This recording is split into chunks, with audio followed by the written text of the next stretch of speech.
Por que odontologia? Bom, primeiro fui influenciada de forma indireta pelo meu pai. Meu pai, ele é dentista, já formado há mais de 40 anos. E na minha época de colégio, eu estudava próximo do consultório dele, que hoje é nosso consultório. Eu saía da escola, ia para lá para depois ele me deixar em casa.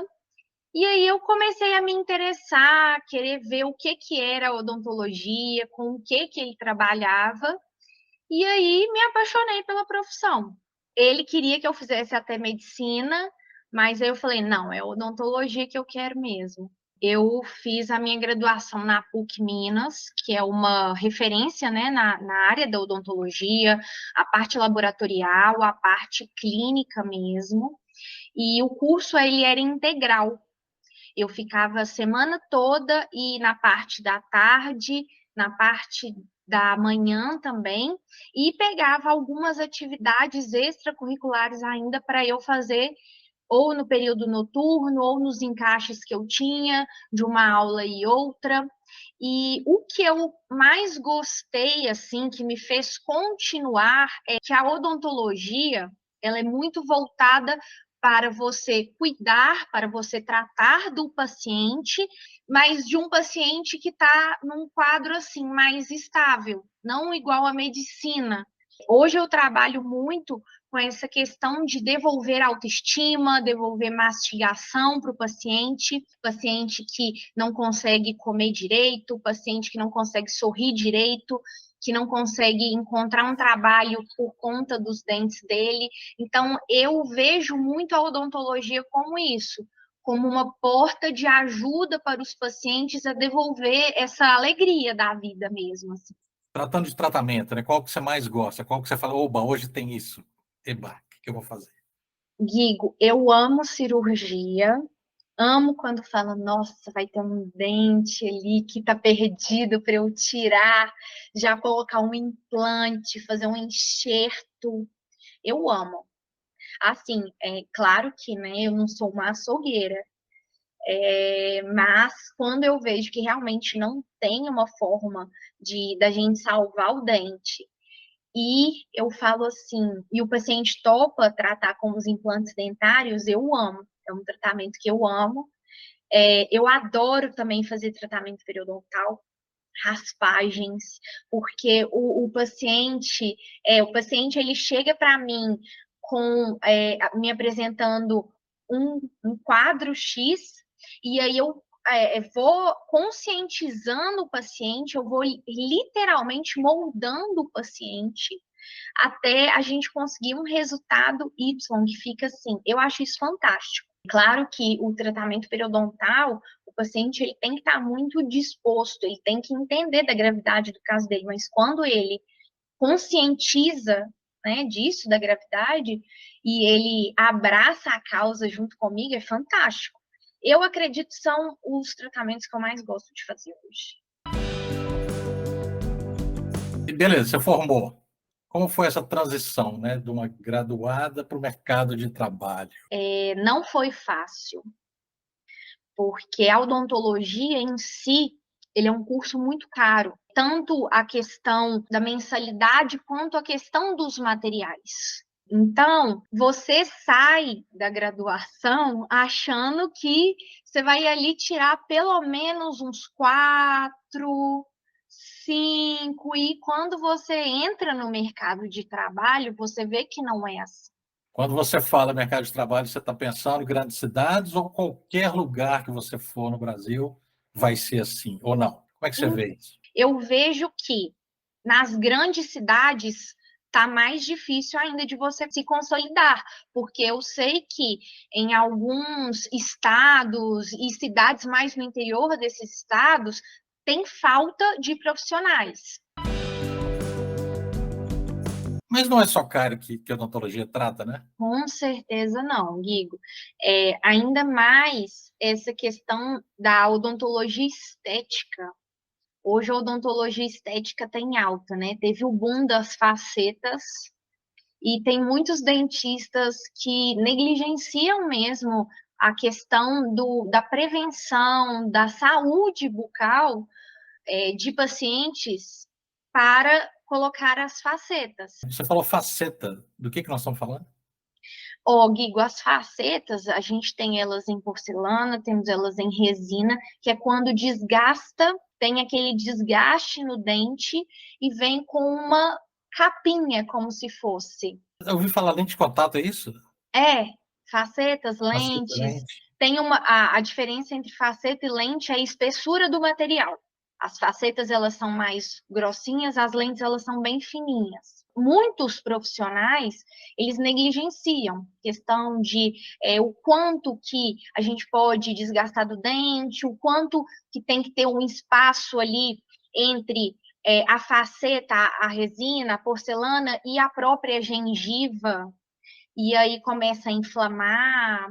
Enfim, a minha área é mais voltada para isso, né? A questão periodontal, então é uma tecla que eu gosto de bater muito e que eu acho que daqui a pouco vai bombar.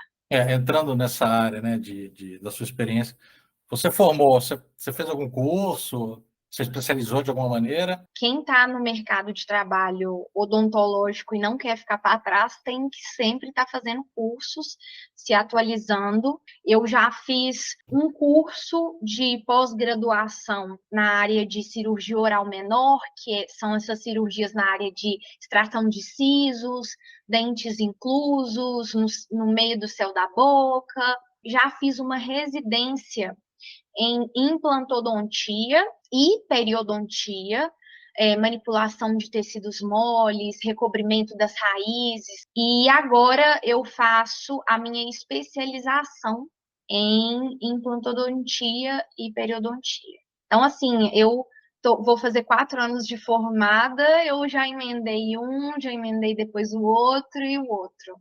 Me fala um pouco do seu consultório. Sou eu, o meu pai e o Rogério. Meu pai e Rogério já têm aí uma sociedade há anos, né? Tem a Thelma também, que é a nossa secretária, que trabalha lá. Eu falo até que a Thelma já faz parte do consultório, ela já está lá com a gente há 10 anos. E, assim, meus pacientes amam a Thelma. Estou até passando um cortado esses dias que ela está de férias, e a gente está tendo que lavar material, esterilizar, coisa que normalmente a secretária que faz, né? O dentista perde esse hábito. A gente está sofrendo por conta da Thelma, da falta dela. E aí a gente faz uma escala, nós temos a escala. Tem dias que o Rogério trabalha, tem dias que meu pai trabalha, e turnos, e eu também. E o Porque que? lá é uma cadeira para nós 3. Entendi. Tem que revezar. Quais são os tratamentos que vocês oferecem lá no consultório, que vocês são capazes de lidar? Ou qualquer coisa vocês cuidam lá? Por mais que a gente tenha uma sociedade, nós trabalhamos de forma individual, cada um por si só. Hoje eu tenho uma empresa onde eu sou a dentista responsável técnica e eu terceirizo os tratamentos que eu não faço. Hoje eu faço a maior parte dos tratamentos, profilaxias, restaurações, clareamento, tratamentos periodontais, cirurgias, próteses, os implantes dentários. E aí, os tratamentos que eu não faço, por exemplo, tratamento de canal, ortodontia, harmonização, eu terceirizo dentistas, são dentistas, obviamente, da minha confiança, dentistas que já estão trabalhando aí comigo já tem um tempo, e aí eles vão até o meu consultório e atendem os meus pacientes para aquele tipo de tratamento. Entendi. É seu paciente, você está tratando, precisou de alguma especializaçãozinha, você chama um dentista da sua confiança para resolver aquela parte pontual ali, né? Exatamente. Por que eu trabalho dessa forma? Uma queixa que eu via que os pacientes tinham muito era exatamente que antes os dentistas, eu não faço esse tipo de tratamento, eu vou te encaminhar para fulano de tal. Aí a pessoa que já estava, normalmente ela tem uma fobia de dentista, ela já estava familiarizando ali com o ambiente, já estava familiarizando comigo, tinha que ir para outro lugar, e aí, assim, por mais que ela falasse, ah, é indicação da doutora, então eu vou seguir, mas ela ficava um pouco, não gostava da situação, sabe? Então, por isso que hoje eu prefiro trazer o profissional para o meu consultório. Já está acostumado com o ambiente e que ele vai ter confiança no tratamento, porque é uma pessoa da minha confiança. Planos para o futuro na odontologia é sim terminar a minha especialização, mas eu tenho vontade de abrir uma pequena clínica. Digo pequena porque eu como uma boa virginiana que eu sou, eu quero ter tudo ao meu controle, tudo assim, de ver de perto, acompanhar de perto, né? Porque como igual eu faço essa terceirização dos, dos profissionais, mas eu tô vendo o tempo inteiro o que está acontecendo. Se deu alguma coisa de errado, eu que sou responsável por isso, né? Ah, Eu você que acompanha, respondo então, por o isso. tratamento quando é. Sim, acompanho o tratamento. E aí eu tenho vontade de abrir uma pequena clínica para eu continuar tendo esse acompanhamento de perto dos pacientes. Queria adquirir um imóvel também nessa área para ser meu, uma sala ou uma loja para eu montar a minha clínica e ficar mais aí nessa área que eu gosto, que é a cirurgia, que é a periodontia, e os restantes dos tratamentos terceirizar. Por que comprar um imóvel? Qual a vantagem? Não mudar o endereço? Não correr o risco? Então, Guigo, não, eu até queria comprar lá, que eu gosto muito do local, né? Mas assim, eu vejo que às vezes me limita algumas coisas. Se eu quiser colocar um aparelho de raio-x, eu teria que ampliar a sala ali. Se eu fosse ampliar a sala, eu teria que quebrar uma parede, e eu não posso fazer, porque o imóvel não é meu. Pessoal, escovação 3 vezes ao dia, depois das principais refeições. Fio dental, pelo menos em uma das escovações. Por favor, o fio dental é fundamental.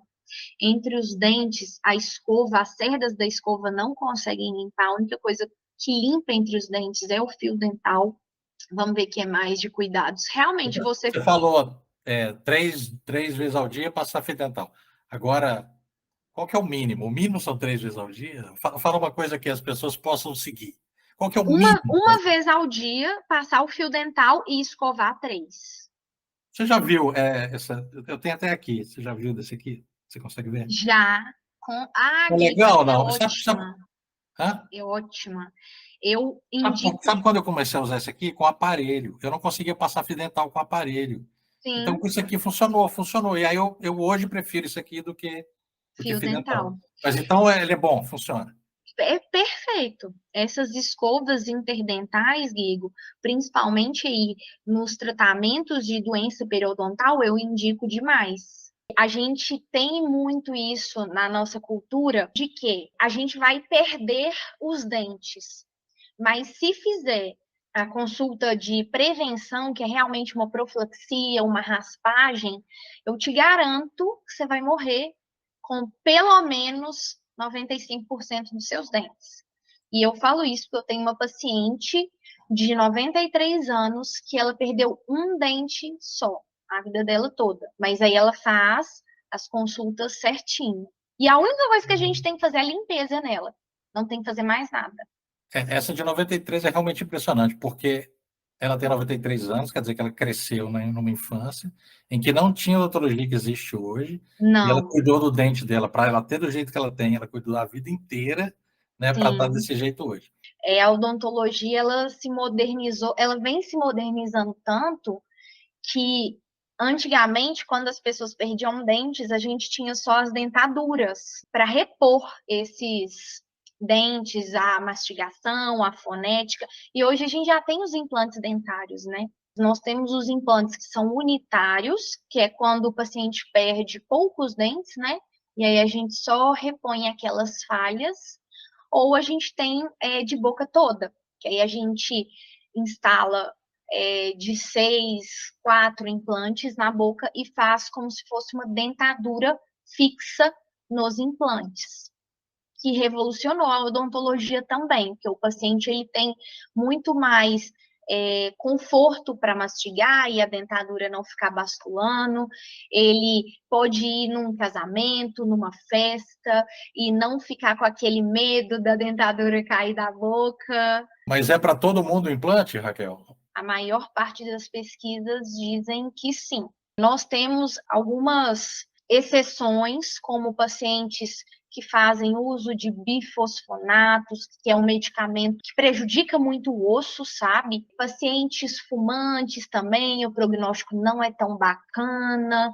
Pacientes diabéticos é um prognóstico duvidoso, mas até os diabéticos e fumantes há casos na literatura que quando os pacientes eles tomam um cuidado maior, né, fazem as recomendações passadas pelo cirurgião dentista que tenham um prognóstico bacana.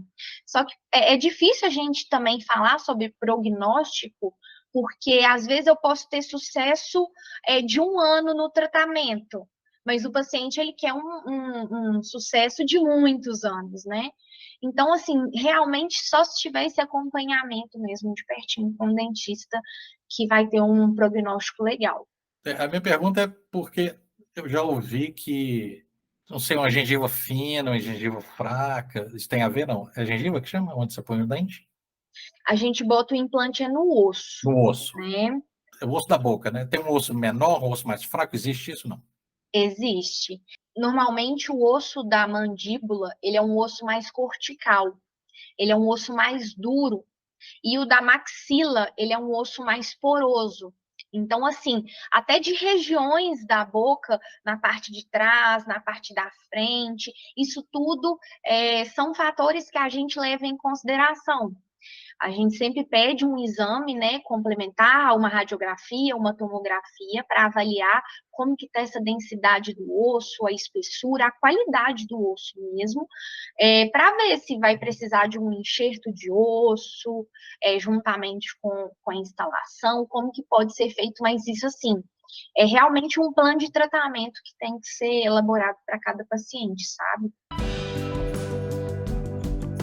O ideal seria, né, que cada dentista tivesse no seu consultório um aparelho de radiografia, até para nos auxiliar durante os tratamentos, né?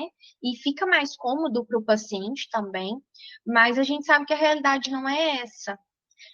Um aparelho de radiografia, se for um aparelho de uma radiografia panorâmica, que é aquela que a gente vê a boca toda, ele tem um custo mais elevado, tem que ter uma arquitetura da própria sala, do consultório, né, para estar recebendo esses aparelhos, tem É um raio-x, né? isolamento, É. exatamente, é um isolamento, uma placa de isolamento contra os raios que colocam mesmo.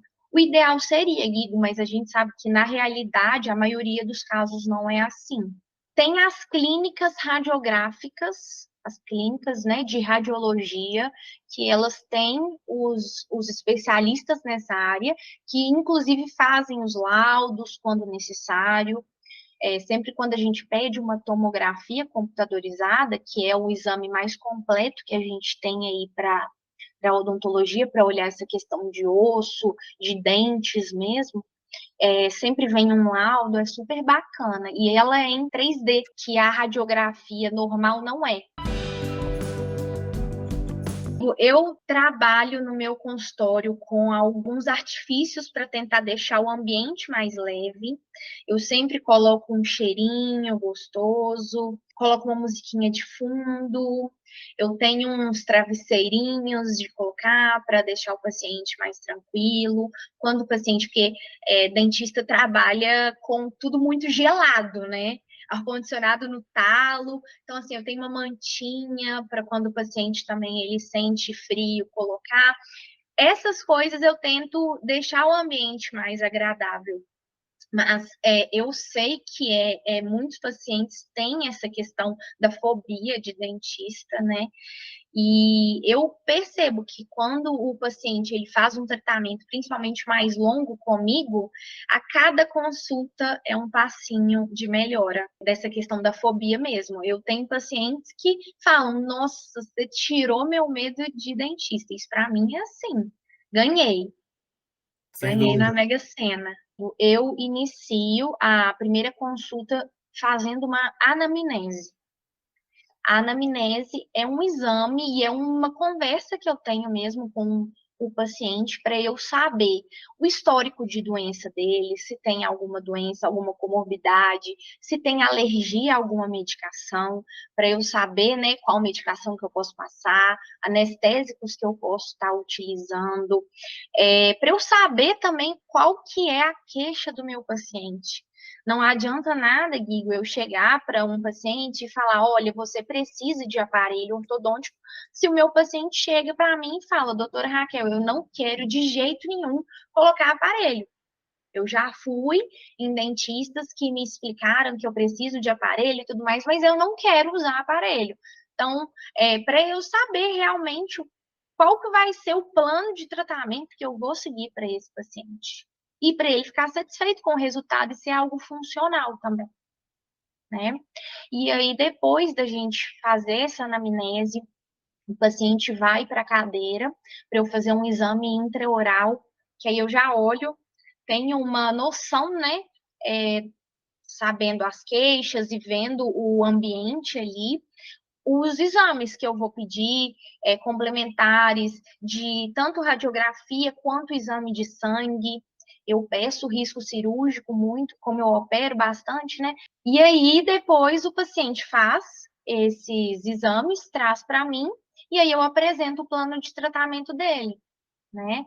E aí a gente começa a dar início ao tratamento, de E fato. sim, você falou tratamento. Eu imagino que pode demorar. Aí você faz um plano com ele, uma vez por semana, uma vez por mês, não sei. Aí você faz esse plano com ele, é isso, né? Faço, eu explico para o paciente.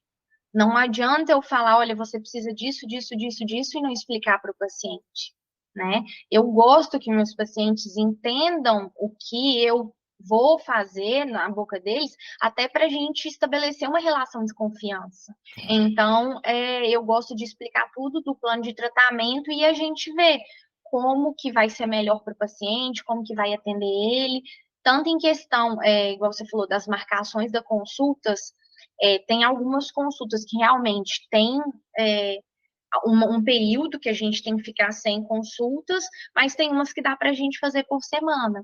E aí tem que olhar também em questão da forma de pagamento, como que vai ficar bom para o paciente também, né?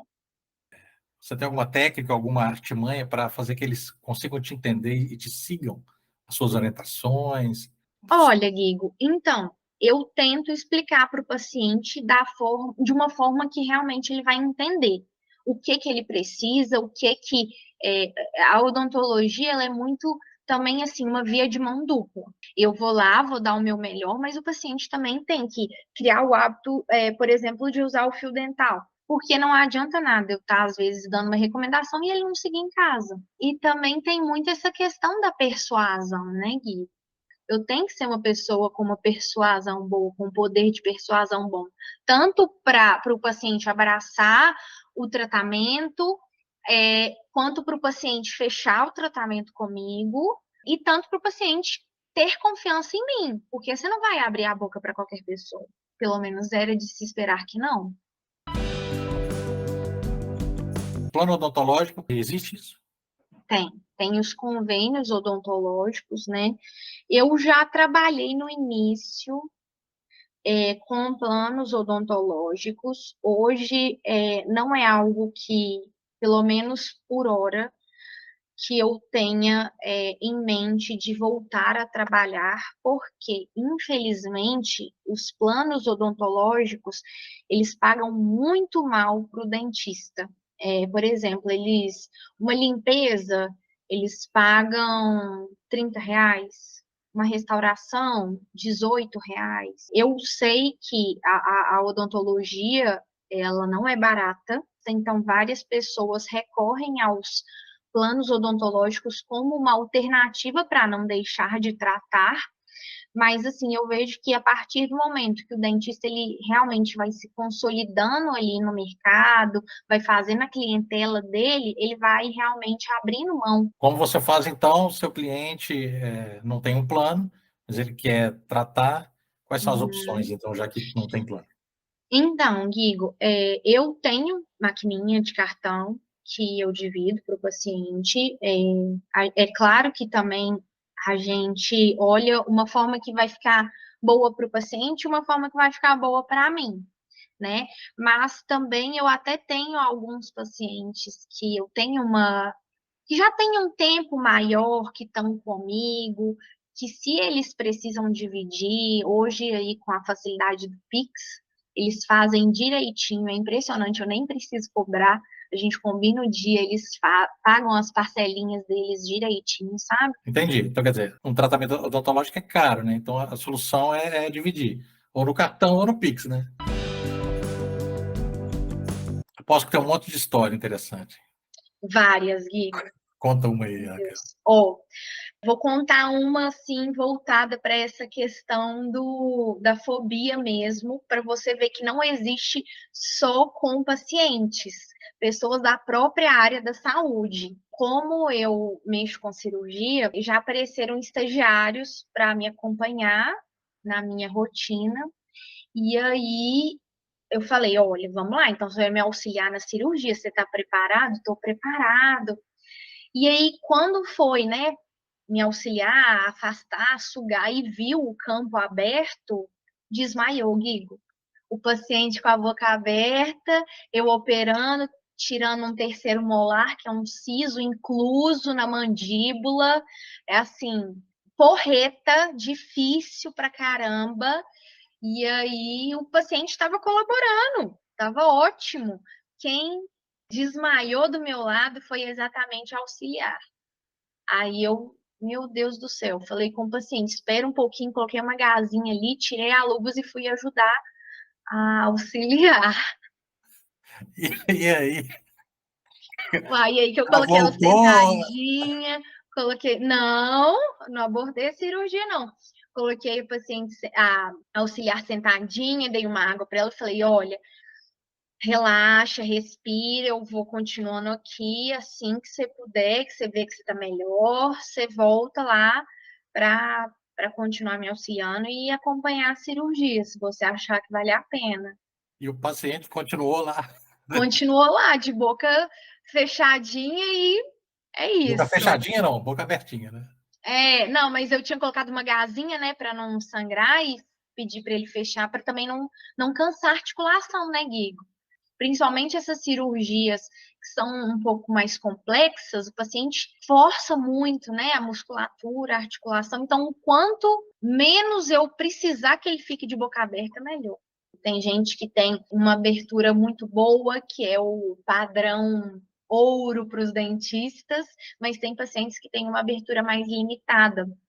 E isso é muito de questão genética mesmo, ou questão de problemas na articulação. Quando ela já está mais desgastada, quando está com alguma inflamação, algum comprometimento, o paciente ele não consegue, né, abrir tanto a boca, porque senão começa a deslocar e dói, sente muita dor. A odontologia tem muita força, né, Raquel?